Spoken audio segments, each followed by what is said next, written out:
Welcome back to Bunny Trails, everyone. Shauna is still on vacation, so we have another retro episode for you. This week, we are digging back into the archives to find an episode I really enjoyed. This episode is a little less polished than our more recent episodes, and when this one originally aired, we were just starting with COVID in the United States. We hadn't quite shut everything down, but we were definitely already doing a ton of preparations for what would happen if COVID became a huge problem locally. Spoiler alert, it did. You'll hear Shauna and I talk back and forth in this episode about interpretations of the research, which I personally really enjoy, but can come across as less polished, so we do more presenting the information these days. But even still, you will hear in our voices that we are a little bit tired. Now, another note, at the end of this episode, Shauna pines for a future without war and strife, and in today's climate, I think that wish is more prescient than ever. But before we jump into the episode, we do need to give a special thanks to all of our patrons, especially Pat Rowe and Mary Hulsig Lopez. Without our patrons, we would not be able to make this show. Our Patreon is free to join. You just need a free Patreon account. But we also have several tiers where you can help support the show and get some additional cool perks too. You can join the community on Patreon at patreon.com/bunnytrailspod. And now I send you on to the guillotine, originally airing February 26th, 2020, episode 78, Heads Will Roll.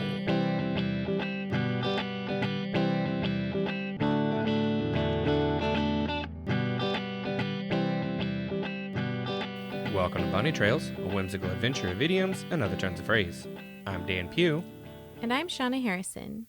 Every Wednesday, we take an idiom or other turn of phrase and try to tell the story from its entry into the English language to how it's used today. So Dan, how have you been this week? I've actually had a pretty good week. I went and saw a concert, and I did a couple of trainings as a student for a change instead of teaching them, so that was very nice. So overall, it's been a pretty good week. How about you? Well, I gotta be honest, I'm a little bit irritated, like I'm sort of mad. Seriously, if somebody doesn't do something, heads are gonna roll. Okay, so you're not exactly the vindictive kind, and you're definitely not the stay angry for more than a few minutes kind, so I have to assume that you are just trying to talk about our idiom here, which is heads will roll. Hey, you guessed it. All right. Man, I'm good. Heads will roll is an idiomatic phrase, and it means that someone will be punished or somebody's in big trouble. So, how did this start? I was going to see, actually, if you have a guess at that. Well, I immediately, when you said heads will roll, and I realized that's probably what we were doing, I immediately got the image of, I think it was the old Beetlejuice cartoon in the early 90s or mid-90s maybe, but Beetlejuice took his head off and rolled it down the alleyway, in the bowling alleyway, like a bowling ball, and hit a strike, and then yelled about it because it hurt, because he took his head off. And anyway, so I always think about that now when somebody says heads will roll, but if I'm thinking about it from a more etymological standpoint, I think it probably comes with off with their heads. Yeah, absolutely. You hit the nail on the head. Oh, boo. Hey, listen, bad jokes are my domain, not yours. So I think heads will roll is one of the best examples of hyperbole, and it is referenced in relation to off with their heads. Off with your head is a reference to capital punishment by way of decapitation. It's sometimes used in a joking manner, similar to phrases like get out of here or shut up. And these are all used as extreme contrasts to the actual meaning that the speaker's intending. And they're typically used as an expression of surprise or disbelief. It's kind of like saying, that's so crazy, shut up, Oh, right, because they don't, I see. I was gonna no, shut up normally means shut it up, the mouth. Shut mouth so that it is up. I don't think about it that way, but that's funny. But I get it if you're like, shut up! When they don't mean actually shut up, they mean keep going, but that's crazy. Right, it's like, tell me more. It's amazing, tell me more. Yeah. A bit of a contronym in that respect. Yeah, so interesting there. Oxford English Dictionary is kind of where I started with this one. It's a good place to start. But off with their heads has a few pieces to it, but the key words are off and head. Head's been in usage for long time, so we're going to look at the word off. In imperative phrases, off, like in stand off, be off with something, or take off something. Also, off with you, or go away. And there's actually another meaning we'll cross-reference here in a minute. Around 1475, the play Mankind was written, and Frederick James Furnivall and Alfred W. Pollard compiled and edited this in a series of Old and Middle English writings in 1969. And the text included the quote, "Anon, off with your clothes." This is a family podcast. I wanted to get the context of this and like, what is this about?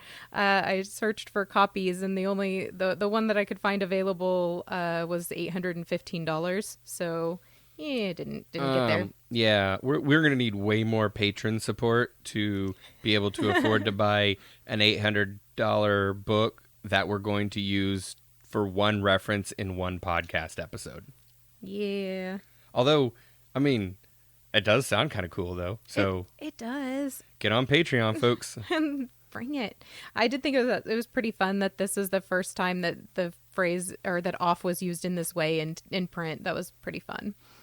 In William Shakespeare's Richard III, which was completed around 1597, we find the line, "Off with his son George's head." Oh, no. I hate it when Shakespeare gets quoted as being the originator of stuff. So if you're going to tell me that Shakespeare actually did originate off with his head, I'm going to be very frustrated. So there better be something before 1597 on this. What I will say is that dramatic performances have long been a place where politics and social issues were highlighted and judged. And for the most part, so long as it was entertaining, the shows weren't shut down and the writers didn't get into any trouble. And if we think about jesters and things like that, we find a similar situation at play. Individuals in certain roles, like satirists and comedians, are poking fun at people in power without facing the same consequences as the common person would. And that's been the case for really just centuries. Okay, so now for that cross-reference that I know everyone's been waiting for. The intransitive form of the figurative use of off, as in to off with, to take off instantly. This is non-standard, regional, or humorous. To off with a person's head is to decapitate unceremoniously, and this is often used with humorous allusions to the command off with his head. In 1805, poet Robert Anderson writes in Ballads in the Cumberland Dialect, "I off with my clogs, and as wished as a mouse, clavered up to the window." And then from the February 23rd, 1892 edition of the Daily News out of London, we find the quote, "They offed with his head." So in this case, they were reporting a story, and the phrase was simply used to describe the beheading. This was kind of like, they offed with his head, as in off with his head had been done previously. So it was like the past tense of. It was also seen a little bit, the word off itself was seen to say removed, it had removed, or, been removed, that kind of thing. Our next reference is from 1895 in Kenneth Grahame's Golden Age. "When the Queen said off with his head, she'd have offed with your head."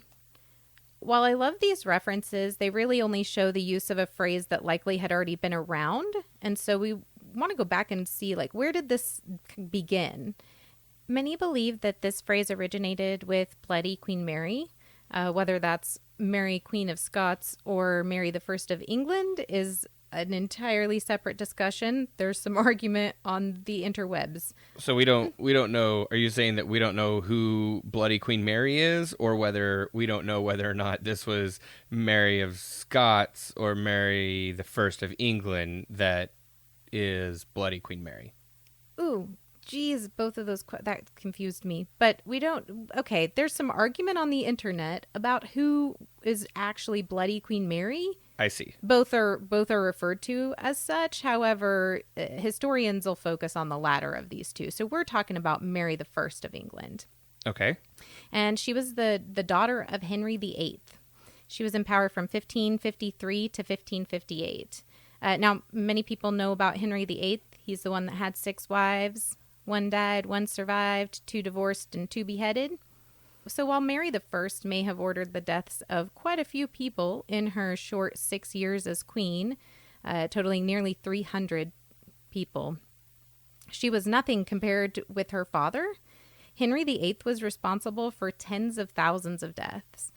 Estimates put the numbers somewhere between 55,000 and 72,000 beheadings that were a result of his direct orders or his rules for engagement. So if anyone coined the phrase of off with their head, it was probably him. I see. I guess there. Just because he killed a bunch of people by beheading. Yeah, no, I mean, okay, fine. Yeah, probably. So the modern idea that this phrase came from a female queen is likely due to the popularity of the Queen of Hearts and the Red Queen from the Lewis Carroll novels, Alice's Adventures in Wonderland and Into the Looking Glass. And these stories have been additionally popularized by the recent movies. The connection to history for this, however, and what may make this seem more likely to people is perhaps the fact that Mary, Queen of Scots, was ordered to death by Elizabeth I of England. And this was after she was found guilty of plotting to kill Queen Elizabeth. So Mary, Queen of Scots, was killed in 1587. So whether it was Mary, Queen of Scots, or Bloody Queen Mary the First of England, both of these happened well before Shakespeare used the phrase in his works. Right, but not really. We're talking like 20 years, so it definitely would have been in Shakespeare's timeline. It was in his time frame. If the phrase was in common usage, then he still would be the first one to have put it in print, though. That's true. And I can't believe I'm defending Shakespeare, I know. but I think it seems incredibly likely that since that's the first time we can find it in print is when Shakespeare wrote it, regardless of where we think he got the phrasing from. Yeah, no, that's true. And I mean, the truth is that, as we know, Shakespeare, if he used it in one of his plays, then he likely heard it somewhere else first, but he still was often the first one to put it in print because he would use phrases that existed in the common lexicon and in the speaking language that a lot of other authors and writers wouldn't have used.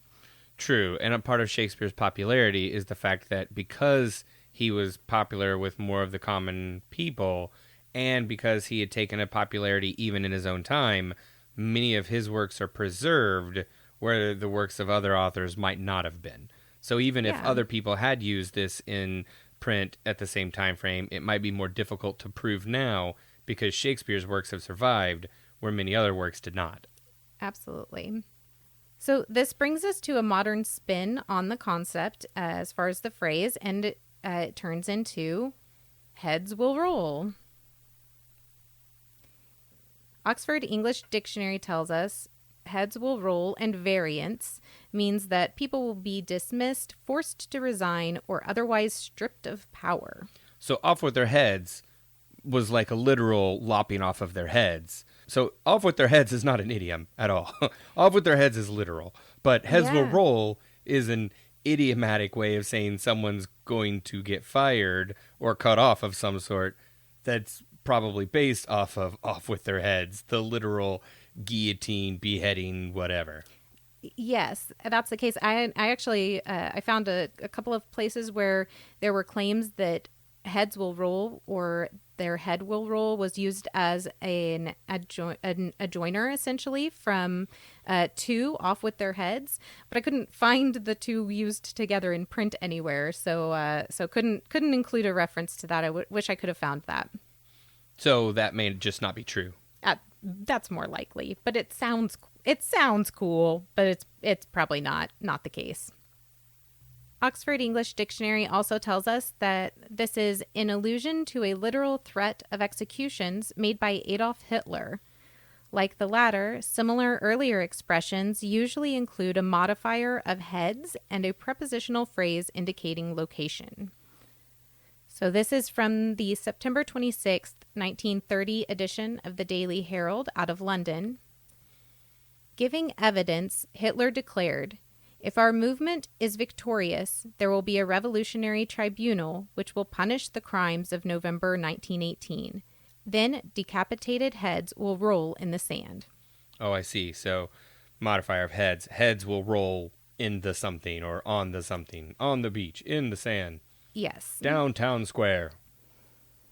So I want to be clear, though, that this was not the first use of this expression, heads will roll or a head will roll, as the phrase is sort of sprinkled throughout texts and newspapers prior to this. One example is in the June 8th, 1839 edition of That's like 100 years before this. It definitely is. This is the Columbia Democrat out of Bloomsburg, Pennsylvania, from the miscellaneous section. And there's the short story has the title, Anecdote of Two Arab Chiefs.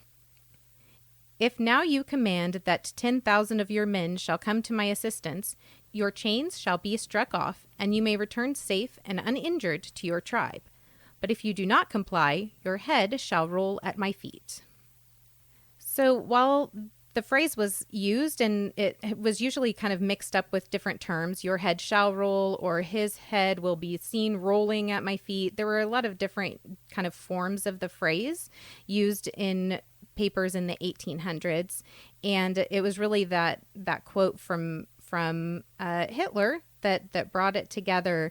And so then in the November 9th, 1946 edition of Billboard, we see the quote, "Before it's all over, more heads will roll." And at this point, the phrase was being used to say that people were very upset or would become very upset, that they might be angry to the point of being unreasonable or to the point of seeking damages or damage from the other party, but more in that sense of either firing or having some sort of legal expectation or monetary, recompense, as opposed to literal heads rolling. Well, right. There comes a point where it's just not okay to, murder your enemies anymore. Yes. December 1st, 1961, and this is out of Time magazine, AMC made it clear, too, that more heads would roll if the workers still failed to get the message. And then we see it a little bit later, May 27th, 1972. This is in the National Observer, United States. President Nixon decreed heads will roll if petty bureaucrats hinder Jaffe's war on narcotics. So I kind of, looking back at this, it was sort of disturbing to me that people continued to use this saying that was popularized by Hitler. I don't know. It's interesting. That's really what springboarded it into this regular usage was Hitler's quote as a heads will roll concept.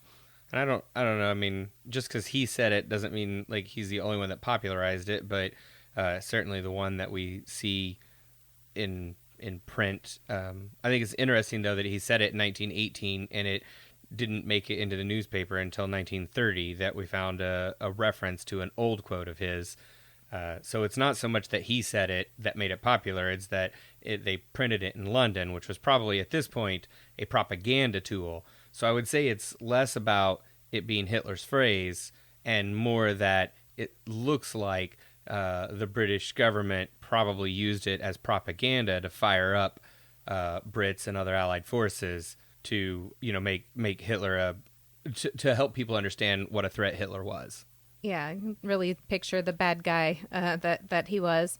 And along with that, when you're using phrases like this, people are trying to express strong emotions, and so I guess if you're evoking that kind of strong emotion there, then that's going to help people really show what they're feeling.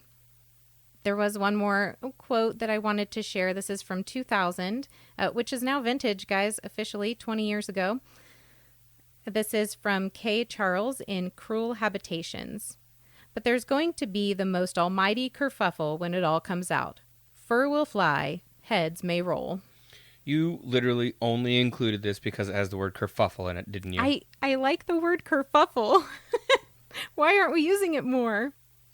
So heads will roll, and off with his or her, their head has made kind of the swift change over the last several decades, like many idiomatic phrases do. And so they're used more playfully now, or simply as an expression of those strong emotions. So this week's episode is sponsored by our patrons. We've been saying that Bunny Trails is free, but that's not quite actually true. Bunny Trails is made available at no cost to you, but we are only able to make this content because of the awesome support of our patrons, including Pat Rowe and Mary Lopez. Because of Pat, Mary, and many others, you don't have to pay a dime to enjoy Bunny Trails week after week. Shauna and I both volunteer our time, but there are still very real costs to making the show, including hosting, transcription services, equipment maintenance, and more.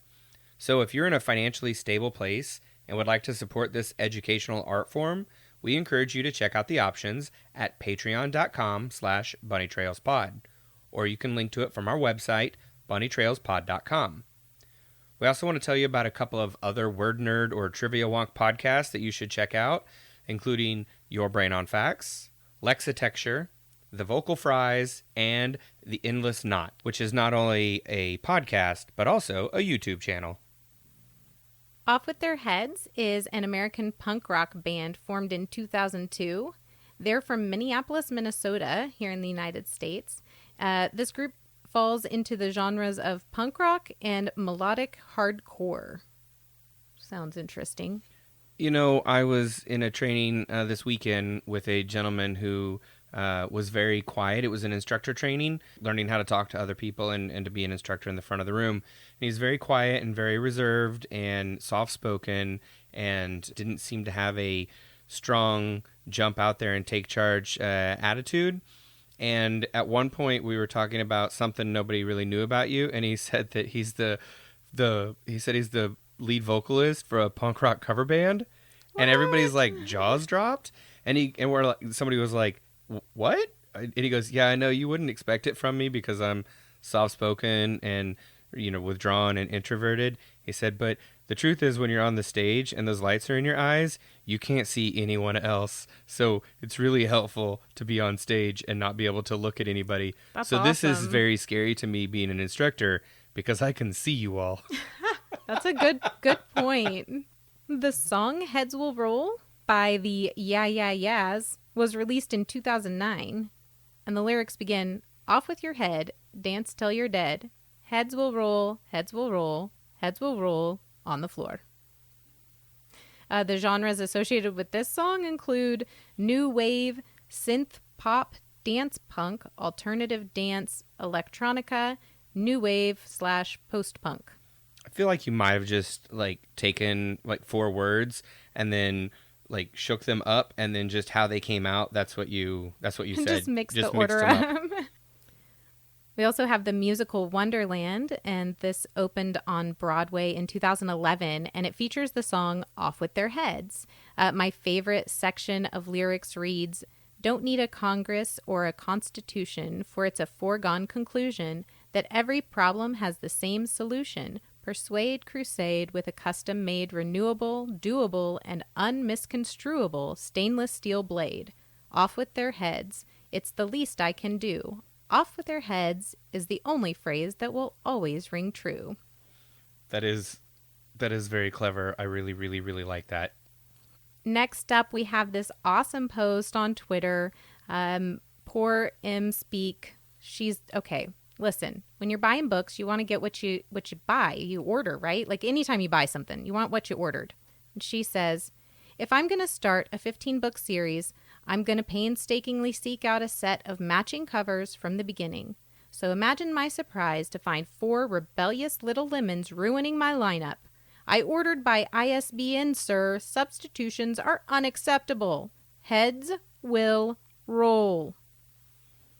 That seems fair. We're looking at an image of 15 books, or what looks like 12 books here, and 4 of the 12 are not matching covers. So I completely understand if she went by and ordered by ISBN so that she could get the exact book that she wanted. Ooh. Up next, we have Heads Will Roll. This is a Las Vegas mobile beauty salon, and they specialize in vintage style hair and makeup, weddings, and events. And the photos on their Twitter feed are lovely. Lots of victory rolls. It's kind of an interesting take on the phrase. And finally, in 2018, the musical Six made its debut.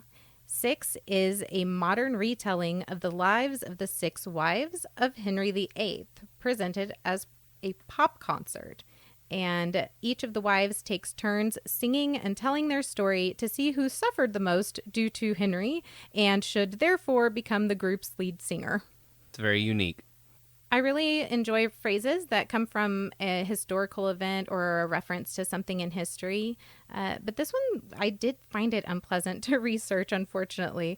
And I recognize that it's about decapitation, so that probably should have been my first clue. But I was definitely surprised by some of the things that I found. Part of me is encouraged by the fact that so many people use these extreme and horrible ideas as hyperbole to express their minor frustrations. And I want nothing more for my own children than that the worst things they face are not enough to even register on the scale that I would label horrible. But in searching on social media and reading through news stories, the very real and sad truth that these phrases are not at all funny to many around the world kind of hit home.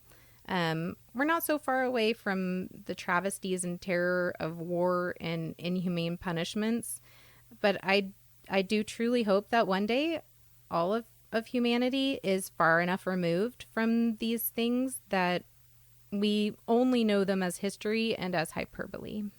This week I want to ask a favor. We'd like you to tell one person about the show. Think about the teacher, librarian, word nerd, or English major in your life and tell them about our show. You telling people about our show is the single biggest thing you can do to help your favorite podcasts. And if you want to support the show but don't want to have to talk to real-life humans, you can do that with a monthly contribution. Head to patreon.com/bunnytrailspod and avoid humans for another day. Thanks for joining us. We'll talk to you again next week. And until then, remember, words belong to their users.